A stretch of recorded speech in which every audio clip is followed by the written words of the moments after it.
I'm ready to do some final thoughts. Let's get it started. Toya, where did we begin today? Give me number one. Jon Kyl in Arizona. So Cindy McCain came out and said that it is such an honor for Jon Kyl to step into the position of former Senator John McCain, late John McCain, in his sad passing. They've been close friends, and Jon Kyl at one time was the fourth most conservative Republican who served in the U.S. Senate. Now, he got out in 2012, and now he's back. He's back at least till the end of this year, and then he'll see if he wants to run the rest of the year. But I said my argument was, if you've got somebody who's just going to work a couple of months, what makes me think they're going to try their hardest or, try to uphold the values of Arizona just for a couple of months, right? I don't know. I feel like I just want someone a little more hungrier in that position. What's next? Kaepernick. I was trying to find something smart to say, but Colin Kaepernick and Nike. Colin Kaepernick has made such a name for himself on and off the field. On the field, he was once a very different, efficient, sporadic kind of quarterback. Then he began to kneel, and then off the field, he became this political activist. And now he takes over everything. Colin Kaepernick takes over sports, media, politics, social activism. He takes over everything. Does he have the right to protest? Yes. Does Nike have the right to come out and make a political statement with one of the longest sports quotes, just do it kind of campaigns ever? Yes, they do. Do I want my company like Nike, do I want them to come out and make a statement? No, because I think a lot of their employees, execs, I don't think everybody ever has the same opinion on anything.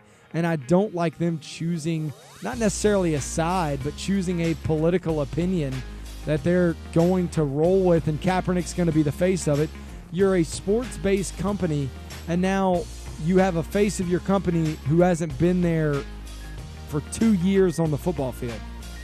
That makes me nervous for Nike. Now, when you look at Colin Kaepernick, there are going to be people that love him. There are going to be people that hate him.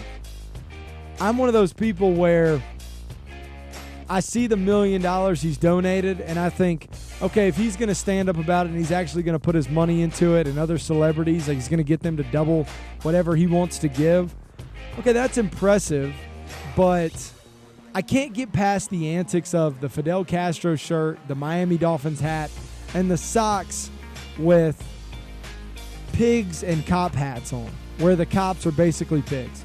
I can't get past that and those childish actions by his girlfriend tweeting out the Ravens organization is just a plantation, and everybody that works for him is like a house slave like Ray Lewis or Ozzie Newsome or something. Like, I can't get past that to see what Colin Kaepernick does. And that's where I think me and a lot of Americans have that problem and that bad taste in their mouth. Toya, what's next? NBC and Harvey Weinstein. And so I go into NBC, I go into this story because this is what they're going to do, right? The national media is now going to use Colin Kaepernick as a divisive tool to split you and maybe your neighbor with a different opinion, or you and maybe your family member with a different opinion. They're going to now use Kaepernick's name as another divider.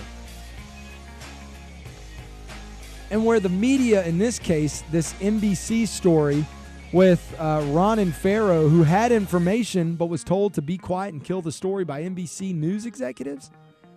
Now, they're going to do that, but then they're going to turn around and use another massive name where they tried to quiet him about Harvey Weinstein, but they're going to take a name like Colin Kaepernick, and this is just the media as a whole, and they're going to divide you with that and divide the country with that. What's next? Weight loss tips. Oh, I love this. This is just 12 simple ways to help your weight loss. Drink more water, eat healthier snacks, try to move as much as you can, take rest, but move as much as you can, and get more sleep. And shut that kitchen down. And you close that kitchen down after 7:30. Once you eat dinner, you're done. No more. Eat a snack. Eat like a 200-calorie snack before you eat lunch or dinner or breakfast, and that will help you eat less at those meals. What's next? NASCAR. Martin Truex Jr. is the champion of NASCAR last year. One of his top sponsors, 5 Hour Energy, is leaving. Furniture Row Racing is his race team that he runs with. He doesn't own it. He runs it with. And they are closing their doors, and they're going to cease operations. So he'll have to find a new ride. Again, this is the champion of NASCAR. He'll have to find a new ride. And I think for an average fan like I am of NASCAR, this makes me nervous because everything points in the direction of NASCAR needs a lot of help, and it needs it fast.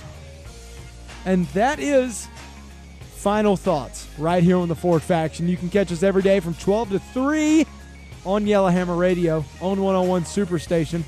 I'm Ford Brown. This is Final Thoughts right here on YellowhammerNews.com.